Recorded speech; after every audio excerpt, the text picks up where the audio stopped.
1. El ejercicio de la psicografía, el acto de escribir bajo la influencia de los espíritus, ¿exige una reunión mediúmnica especial? La psicografía es una mediumnidad singular, en este aspecto. Desde que el médium observe las disciplinas del servicio y esté bien entrenado, puede ser ejercitada en cualquier reunión. 2. ¿También en casa? Sí. Los médiums que tienen su producción mediúmnica divulgada en libros y publicaciones diversas, adoptan horarios determinados para psicografiar, generalmente en su propia casa y no viven a nuestra disposición. Todo trabajo mediúmnico debe envolver esa disciplina, para que podamos contar con su presencia, sea en casa o en el centro espírita. 3. ¿No hay complicación para que el médium conserve el necesario recogimiento, en una reunión donde hay manifestación por la psicografía? En principio, tal vez. Con la práctica, conseguirá abstraerse del ambiente, centrando su atención en las ideas que fluyen en su mente, originarias del espíritu que se comunica por su intermedio. 4. Sería razonable, en una reunión de desenvolvimiento mediúmnico, que todos los participantes intentasen la psicografía. La psicografía envuelve, en principio, el impulso de escribir. Deben, por tanto, pensar en el asunto, los participantes que lo sientan, generalmente inspirados por sus mentores espirituales, cuando hay esa facultad a ser trabajada. 5. El psicógrafo sería simplemente un medium que escribe en vez de transmitir, por la palabra articulada, el pensamiento del espíritu. Lo podemos así considerar. Hay hasta cierta correlación en cuanto a las variantes. Un medium psicógrafo mecánico equivale al psicofónico inconsciente, semimecánico, al semi-inconsciente, al semiconsciente. Intuitivo, al consciente. Hay mediums que ejercitan tanto la psicofonía como la psicografía. 6. La producción del medium psicógrafo debe ser divulgada, y eventualmente, transformada en libros. El alumno que aprende las primeras letras, en la escuela, no puede tener la pretensión de publicar sus ejercicios. Es lo que ocurre con el medium que se inicia en la psicografía. Está comenzando un trabajo que solo va a madurar, no sería de extrañar, en futuras existencias. 7. Eso explica por qué tenemos tantos libros mediúmnicos flojos, tanto bajo el punto de vista literario como doctrinario. Infelizmente ocurre, envolviendo meros ejercicios. El medium, estimulado por compañeros que le fomentan la vanidad, se queda convencido de que tienen una tarea en ese particular y quiere, a toda costa, ver su producción mediúmnica publicada. Salen libros que no añaden nada, una copia de la literatura espírita. 8. ¿No deberían las editoras espíritas usar unos criterios más rigurosos en la evaluación de los textos que reciben, a fin de evitar que eso ocurra? Normalmente hay ese cuidado. Ocurre que hoy es fácil publicar libros, teniendo en cuenta los recursos gráficos modernos y los prodigios de la informática.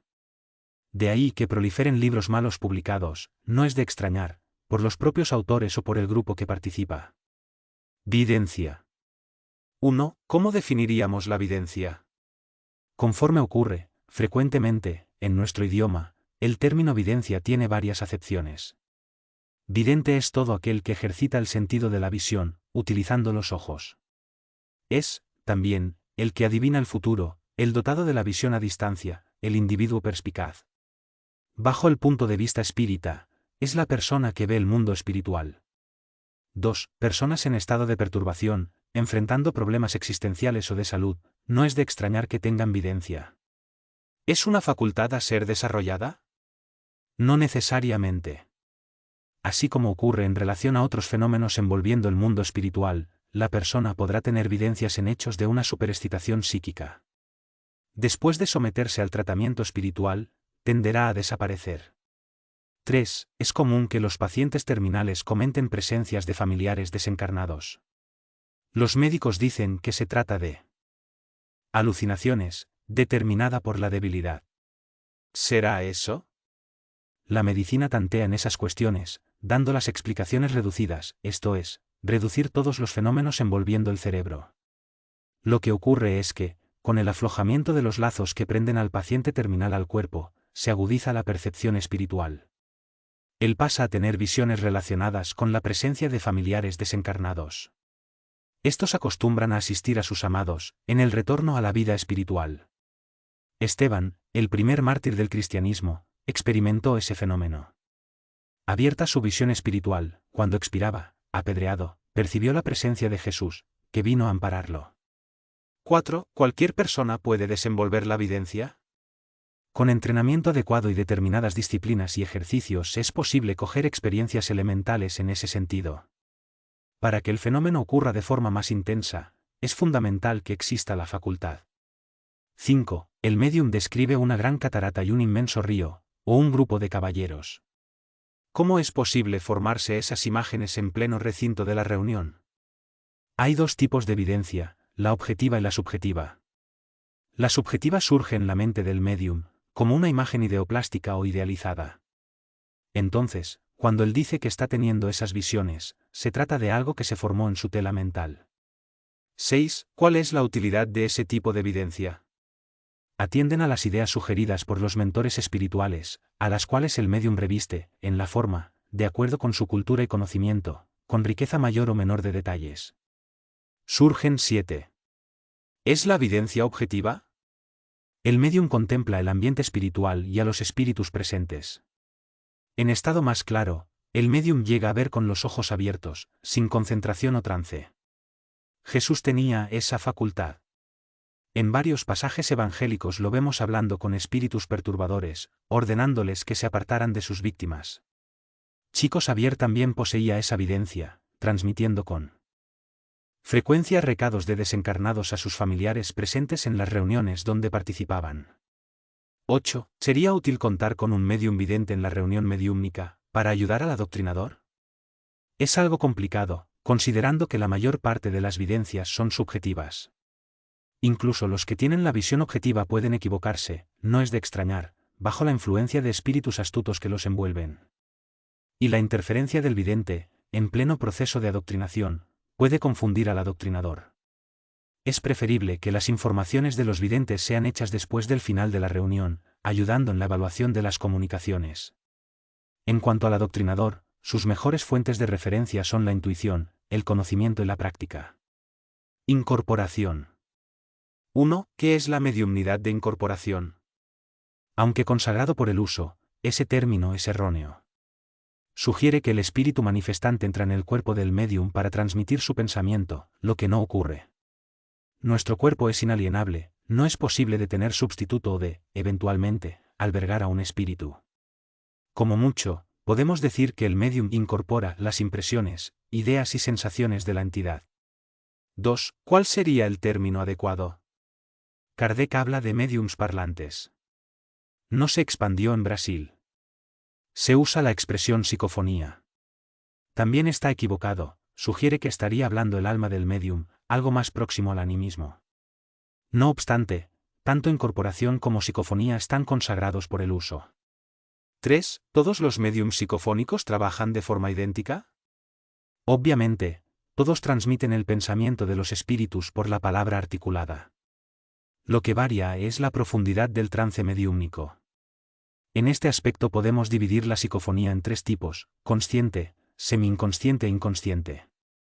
4. ¿Cómo distinguirlos? El médium consciente se conserva despierto, captando el pensamiento del espíritu y transmitiéndolo por la palabra articulada. El médium inconsciente entra en trance más profundo y se aparta del cuerpo. El comunicante puede manifestarse de forma más directa, como si hubiese una verdadera incorporación. En cuanto al médium semi-inconsciente, reúne algo de las otras modalidades. El trance no es tan profundo que produzca la inconsciencia, ni tan superficial que lo mantenga plenamente despierto. Mal comparado, diríamos que el médium consciente piensa para hablar, el inconsciente habla sin pensar, el semi-inconsciente piensa y habla simultáneamente.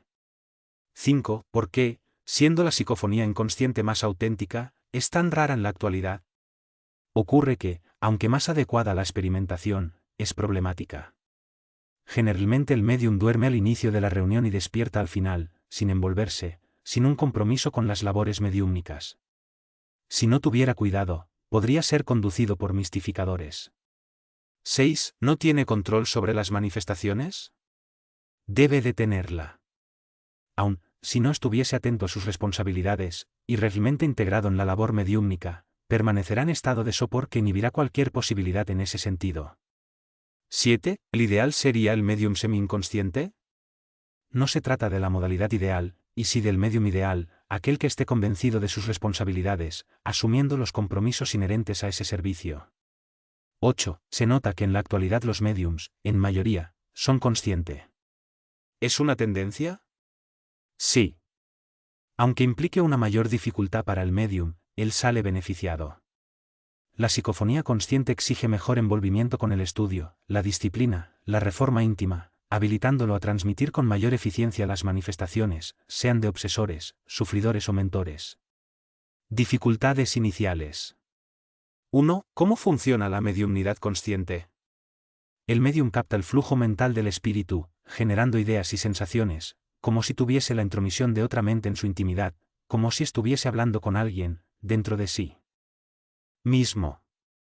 2. ¿Oye una voz? Sería fácil, pero no es así. Surgen ideas, mezclándose con las suyas, como si fuese de él mismo. 3. ¿Parece complicado? Y lo es, sin duda, principalmente para los médiums principiantes, que no distinguen, y muchos abandonan la práctica mediúmnica, en base de esa inseguridad, que es perturbadora. 4. ¿Cómo resolver ese problema? Es preciso confiar y dar baza a las ideas que le vienen a la cabeza, aunque parezcan liosas, en principio. Generalmente la mediumnidad es desenvuelta a partir de la manifestación de espíritus sufridores, lo que es más simple. No exige mayor concentración de ideas o esfuerzo de razonamiento. Le cumple, en principio, apenas expresar las sensaciones y sentimientos que el espíritu le pasa. 5. ¿Cuál es el consejo para el médium que enfrenta ese hecho? Sintiendo crecer dentro de sí el flujo de sensaciones y pensamientos, que toman cuerpo independiente de su voluntad, que comience a hablar, sin preocuparse en saber si es suyo del espíritu. A partir de ahí el flujo se irá ajustando. Es como el conductor inexperto en conducir un automóvil. En principio hay sacudidas, pero luego se ajusta. 6. ¿Qué puede ser hecho para ayudar al médium principiante? La participación del grupo es importante. El médium, en esa situación inicial, queda frágil.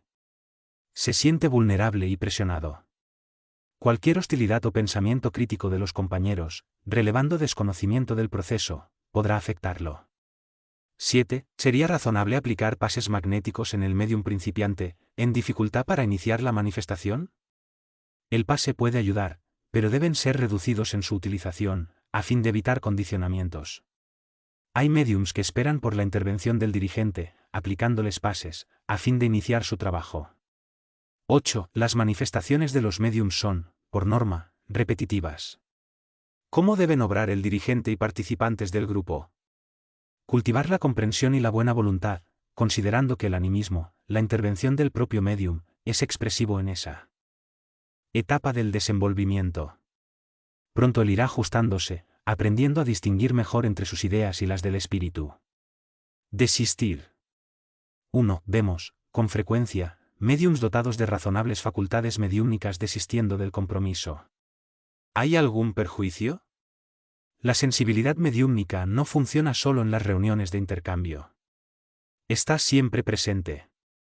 Es en la práctica mediúmnica, con los estudios y disciplinas que le son inherentes, que el médium garantice recursos para mantener el propio equilibrio.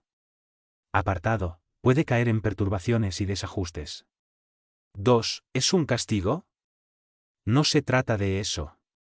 El problema está en la propia sensibilidad que, no controlada por el ejercicio, sitúa al médium a merced de influencias negativas, en los ambientes en que circule, y de entidades perturbadas que se aproximan. 3. ¿Pero ese problema no está presente en la vida de todos nosotros? ¿No vivimos rodeados de espíritus perturbados y perturbadores? Sí, y bien sabemos cuántos problemas son derivados de esa situación, por total ignorancia de las personas en relación al asunto. En el médium apartado de la práctica mediúmnica es más serio, por cuanto, en base de su sensibilidad, él sufre un impacto mayor, con repercusiones negativas en su psiquismo. 4. ¿Y si el médium, no obstante apartado de la práctica mediúmnica, fuera una persona de buena voluntad, caritativa, afable, bien sintonizada? Con semejante comportamiento podrá mantener relativa estabilidad, pero es preciso considerar que la mediumnidad no es un accidente biológico. Nadie nace médium por acaso. Hay compromisos que le son inherentes. 5. ¿El médium viene programado para esa tarea? Sí. Se trata de un compromiso asumido en la espiritualidad. Hay una investidura en el candidato a la mediumnidad, relacionado con estudios, planes, adecuación del cuerpo. Todo eso envuelve diligentes cuidados de los mentores espirituales. Imaginemos una empresa invirtiendo en la preparación de un funcionario para determinada función. Después de todo, ¿será razonable que él diga que no está interesado?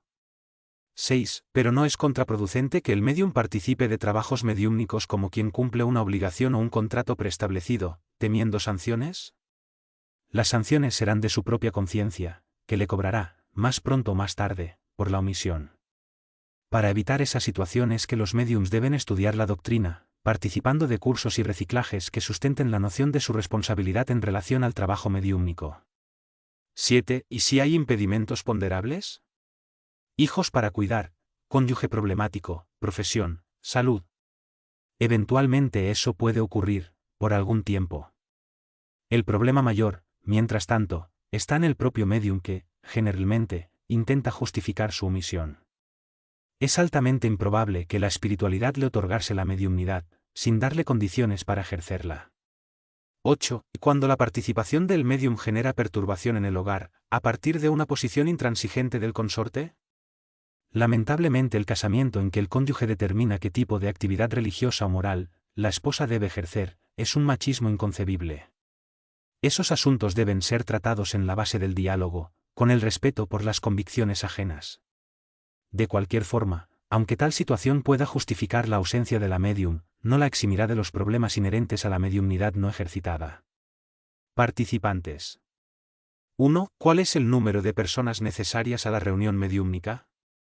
Jesús decía que donde se reuniesen 2 o más personas en su nombre, Él estaría allí.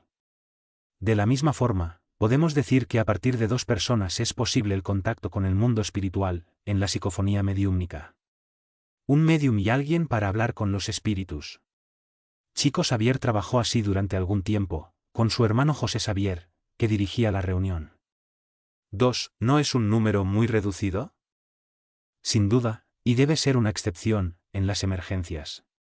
La reunión mediúmnica es favorecida por una sustentación vibratoria que pide el concurso de un número razonable de personas. 3. ¿Qué número podríamos definir como razonable? De 8 a 20 participantes, debidamente preparados y conscientes de sus responsabilidades. 4. ¿Por qué establecer un límite? Si la reunión mediúmnica necesita de una sustentación fluídica proporcionada por los participantes, ¿no sería interesante un número mayor, 50, por ejemplo? Vamos a recordar la cuestión de la armonización del grupo. Es preciso que las personas se conozcan bien, cultiven la amistad, sean simpáticas unas a otras. Cuanto mayor es el número de participantes, más difícil es alcanzar esa condición. El grupo tiende a quedar demasiado heterogéneo. 5. Considerándolo así, el ideal sería incluso un grupo con un solo dígito. Menos de 10. El ideal será siempre un grupo razonable de personas armonizadas. He trabajado con un grupo de 20 personas, sin mayores problemas. 6. La armonización de un grupo de ese porte pide el concurso del tiempo. ¿Cómo enfrentar esa dificultad después del inicio? Como ya comentamos, nadie debe participar de reuniones mediúmnicas sin una iniciación. En el CEAC tenemos el curso preparatorio de 2 años. En el primer año, los participantes estudian la doctrina espírita, en temas básicos, utilizando el libro de los espíritus y el Evangelio según el espiritismo. En el segundo año se estudia el libro de los médiums. Al final el personal está bien esclarecido, consciente y en sintonía con los propósitos y responsabilidades de la reunión. 7. Más allá de esa preparación, ¿qué más puede ser hecho en beneficio de la armonización del grupo? Un antiguo mentor espiritual recomendaba que los participantes de la reunión mediúmnica debieran integrarse en trabajos asistenciales, ayudando con la atención de los necesitados. Objetivo: mejorar el patrón vibratorio con la práctica del bien. El ideal sería que todo el grupo asumiera un compromiso común. 8. ¿Y si algún participante no dispone de tiempo para otra actividad? El tiempo es una cuestión preferente. Siempre encontramos tiempo para hacer lo que realmente nos parece importante. No encontrar espacio en nuestra agenda para los servicios a favor de los necesitados revela poco entendimiento del mensaje espírita. Materialización. 1. ¿Cómo ocurren las materializaciones de los espíritus en las reuniones de efecto físico? La expresión es inadecuada. Los espíritus no se materializan. Utilizando el ectoplasma, un fluido exteriorizado por el médium, se revisten de materia. Mal comparado, es como un hombre invisible que se pintase todo el cuerpo, permitiéndonos verlo. 2. Porque son raras en la actualidad las reuniones de efectos físicos en los centros espíritas, realizando fenómenos de materialización. Según nos dicen los mentores espirituales, el tiempo del fenómeno ostensivo pasó. Debemos ahora cuidar de desmaterializar a los hombres, en el sentido de ayudarlos a superar el envolvimiento excesivo con los intereses personales a favor del bien común. 3. ¿Sería darle mayor privilegio al estudio doctrinario? Sí, resaltando la orientación moral, con el empeño de superar nuestras flaquezas, y la renuncia de los intereses personales a favor del bien común. 4. ¿No son esos fenómenos altamente eficientes como comprobación de la sobrevivencia y la posibilidad del intercambio? Cuando se puede contar con un médium en buenas condiciones son espectaculares, pero tienden a funcionar como fuegos de artificio. Impresionan y pasan. Aunque ofrezcan elementos de convicción sobre la inmortalidad, raramente repercuten en el comportamiento del individuo, en el aspecto moral. No lo hace más consciente de sus responsabilidades, en base a la vida que no acaba nunca y donde nunca está ausente la justicia de Dios. 5. No obstante, ¿no será razonable que los centros espíritas desarrollen trabajos de esa naturaleza, ya que forman parte del proceso mediúmnico y constan en la codificación? Sin duda. Nada en contra. Y hasta es oportuno que tengamos compañeros empeñados en investigaciones sobre tales fenómenos. Ocurre que son raros los médiums de efecto físico, lo que demuestra ser otros los rumbos del espiritismo en la actualidad, bajo la orientación de los mentores espirituales. 6. Frecuentemente las personas buscan el centro espírita, asustadas con fenómenos variados que ocurren en su vida, luces, sonidos, apariciones, desorden en aparatos eléctricos, que parecen sugerir la influencia de los espíritus. ¿No tenemos ahí médiums en potencia que podrían ser aprovechados para reuniones de efecto físicos? Cuando analizamos esos hechos, percibimos que en la mayor parte de las veces no tienen nada que ver con la influencia de los espíritus. Son fenómenos naturales, mal interpretado, o fruto de la imaginación. 7. ¿Y si realmente ocurren fenómenos de efecto físico? Tendremos ahí la presencia del médium, que debe ser orientado en la dirección de un inicio, con los recursos movilizados por la doctrina espírita para lidiar con tales fenómenos. 8. ¿Desenvolverá la mediumnidad de efectos físicos? Solo el tiempo podrá decir. Es preciso frecuentar el centro, estudiar la doctrina, iniciarse en los trabajos mediúmnicos. Si realmente tiene el compromiso con la mediumnidad, eso quedará definido con la práctica. Recetas mediúmnicas. 1. Encontramos con frecuencia centros espíritas realizando el trabajo de recetas mediúmnicas. ¿Es necesaria una mediumnidad especial? El médium recetador es un psicógrafo que se especializó. Puede transmitir recetas, así como mensajes también. 2. ¿No sería conveniente evitar esa práctica, considerando que el médium puede ser acusado de una intromisión ejercicio ilegal de la medicina? Puede ocurrir, pero es un asunto cuestionable. Considerando que son médicos desencarnados los que hacen las recetas, sería extraño encuadrarlos, ya que continúan siendo médicos en el más allá, en posición del conocimiento y de las experiencias que tuvieran en la tierra. 3. Ocurre que la justicia humana no acepta la sobrevivencia del espíritu, lo que invalida esa justificación. El hecho es que la justicia no admite que son espíritus de médicos que hacen la receta junto con un principio de fe espírita, segundo. Lo cual eso es posible. ¿Podría la justicia procesar al sacerdote por un ejercicio ilegal de la medicina, cuando distribuye agua para curar males del cuerpo y del alma? 4. El agua bendita es diferente a un medicamento, este puede, si es mal recetado, causar perjuicio al paciente. Eso ocurre con la medicina de la tierra, difícilmente con la medicina del cielo, a no ser cuando lidiamos con médiums sin preparación o mistificadores. Compete al dirigente espírita tomar los debidos cuidados. 5. ¿Sería razonable la evaluación de los resultados, junto a los pacientes? Sin duda. Es importante hasta para verificar la eficiencia del médium recetador y del médico desencarnado. Como ocurre en cualquier sector de actividad profesional, es preciso evaluar si es razonable mantener el servicio. 6. Se nota que el recetario mediúmnico generalmente envuelve a la homeopatía y la fitoterapia. ¿Por alguna razón especial?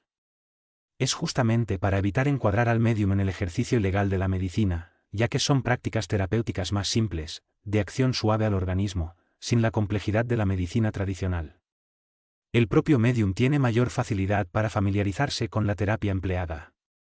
7. ¿Debe el centro espírita estimular esa actividad? Desde que haya médiums en condiciones de participar con eficiencia, sí. Me parece un excelente recurso a favor de la salud humana, principalmente en nuestro país, Brasil, donde el acceso a los recursos médicos es precario para la población necesitada, particularmente al respecto de adquirir medicamentos.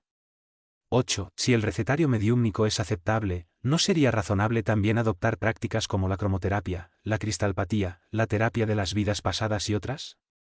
Sin dudar de sus méritos, que existen, son terapias especializadas que no tienen nada que ver con la práctica mediúmnica. Es razonable que sean desenvueltas fuera de los centros espíritas, por especialistas. Médiums curadores. 1. ¿Cuál es la diferencia entre los médiums de cura y los pasistas?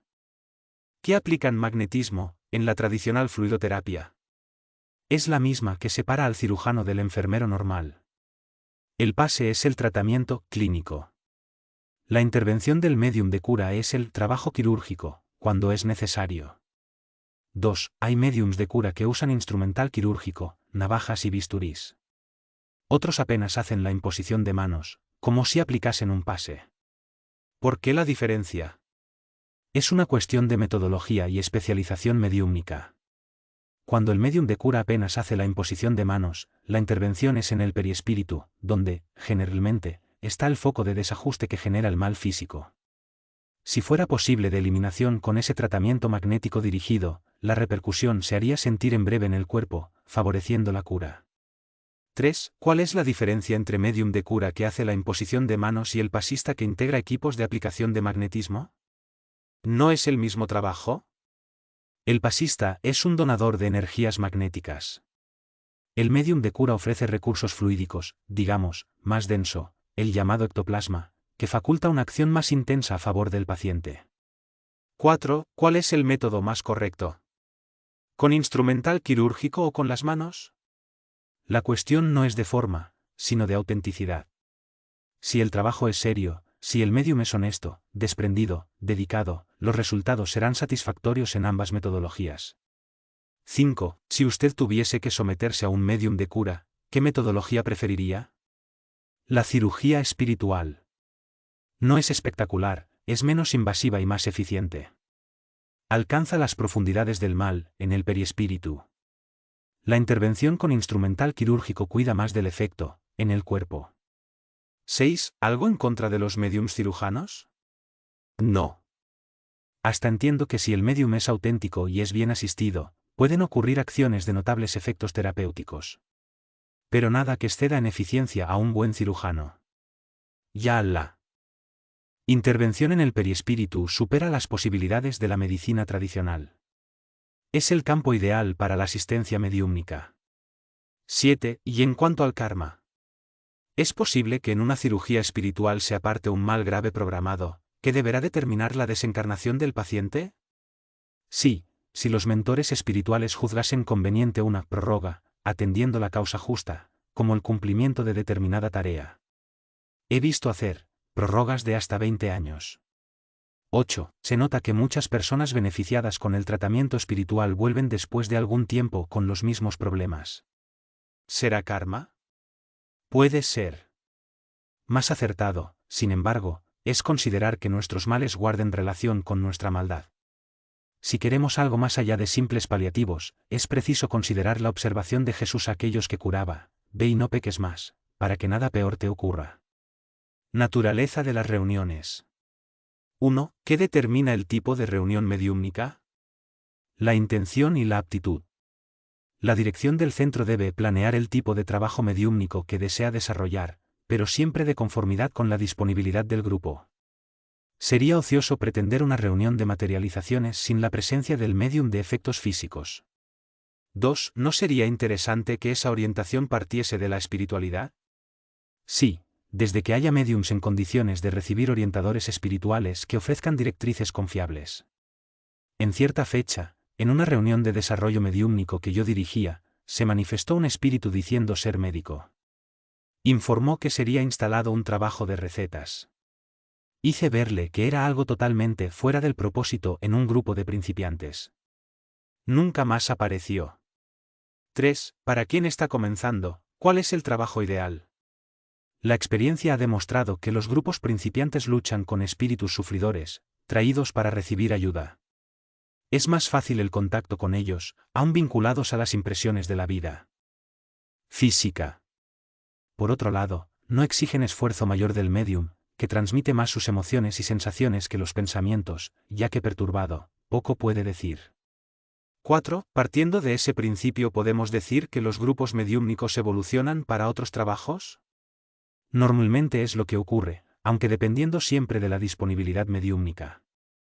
Por más que se desarrollen sus potenciales, jamás un grupo va a especializarse en recetas mediúmnicas, si no hubiera un médium en condiciones.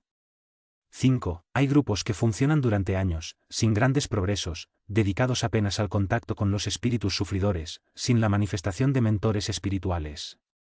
¿Por qué ocurre eso? Por falta de empeño del propio grupo. Es necesario estudiar, perfeccionarse, modificar hábitos, mejorar el patrón vibratorio, crecer espiritualmente. Principalmente los médiums, si no se envuelven con esa directriz, difícilmente tendrá condiciones para enfrentar el desafío de un trabajo de desobsesión o de transmitir la comunicación de un orientador espiritual. 6. Si el grupo se estaciona, ¿queda perdido su trabajo? Perdido, no. Siempre hay algún provecho cuando nos disponemos a participar.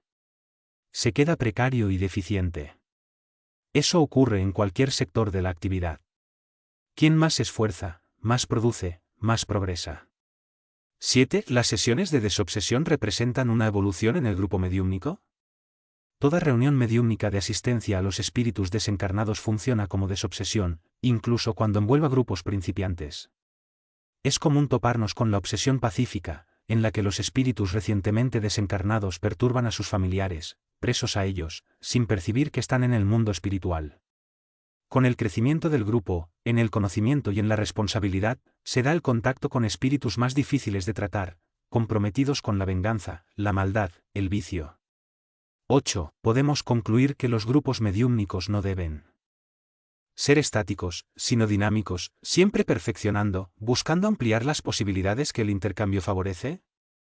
Exactamente. No podemos perder las bendecidas oportunidades de edificación que el trabajo mediúmnico enseña. Grupos desinteresados del estudio, que ejercitan el intercambio por mero placer, sin un compromiso mayor, dejan huella.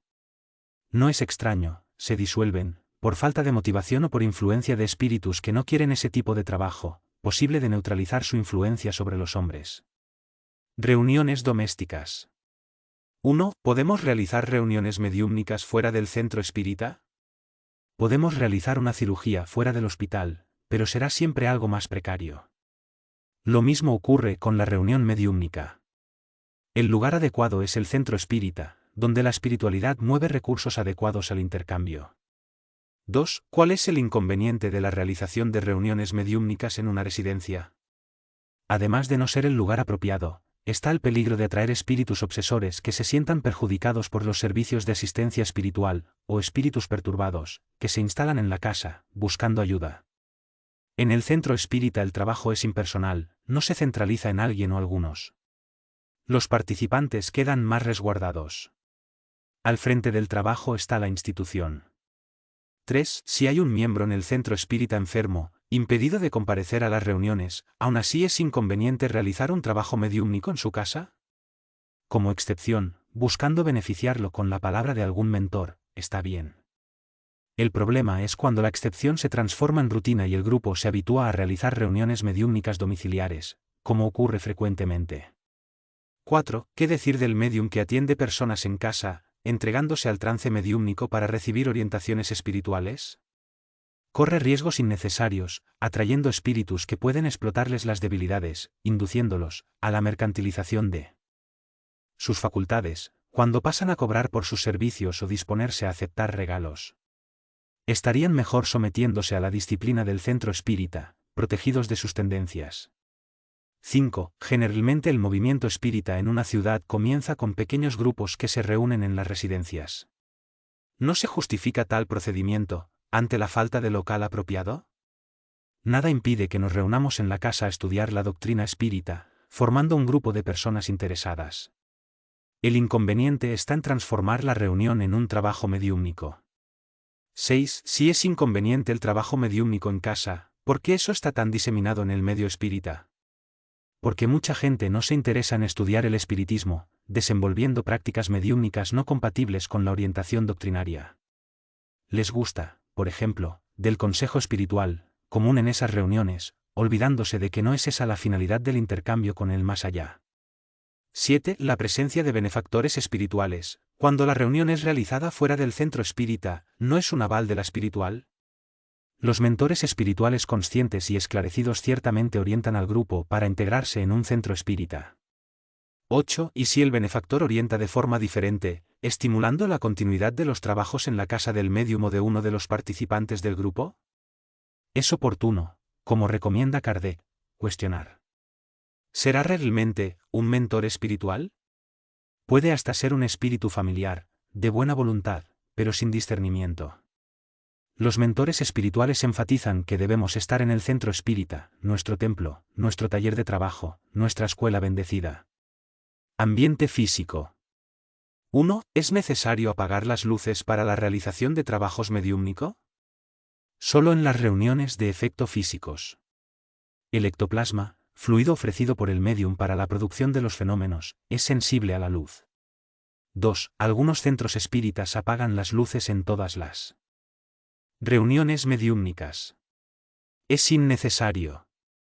La claridad en nada perturba el intercambio y es interesante que los participantes observen al médium y sus reacciones al transmitir las comunicaciones.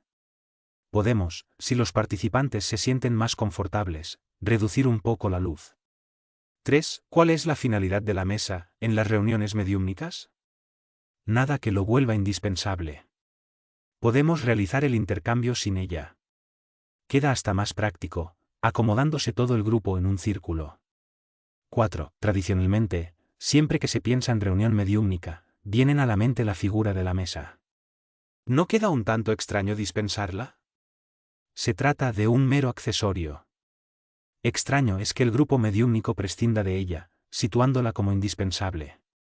5. ¿Deben los participantes observar la llamada silla fija, sentándose siempre en el mismo lugar? Por una cuestión de hábito, tendemos a hacerlo. No debe constituir un imperativo, por cuanto nada significa en cuanto a las posibilidades de la reunión. No importa dónde nos sentemos y, sí, que participemos de forma adecuada, atentos e interesados en servir. 6. Hay centros espíritas que reservan determinadas salas para las reuniones mediúmnicas, pretendiendo preservar el ambiente. ¿Eso es razonable? Esas salas tienen un espacio ocioso de 168 horas semanales. Absurdo ocuparlas para una única reunión, lo que representaría poco más de un 1% de la disponibilidad. Incluso que sean usadas para la práctica mediúmnica, diariamente, sobrará mucho tiempo. No hay inconveniente ninguno en utilizarlas para otras actividades, como grupos de jóvenes, evangelización infantil, cursos, etc. 7. Esa liberalidad no podrá contaminar la sala con vibraciones no compatibles con la reunión mediúmnica, perjudicando su provecho. De esa parte cuidan los mentores espirituales, operando una higienización del ambiente. Nuestra preocupación debe ser con las condiciones psíquicas del grupo. Estas son las que determinarán el aprovechamiento de la reunión. 8. ¿Contribuye la música suave para el buen aprovechamiento de la reunión mediúmnica? Tal vez, pero es preciso considerar dos problemas. Primero, el condicionamiento, los médiums quedarán con la dependencia de la música. El segundo es el hecho de que no todos los participantes les gustan un fondo musical. Algunos pueden tener dificultad de concentración.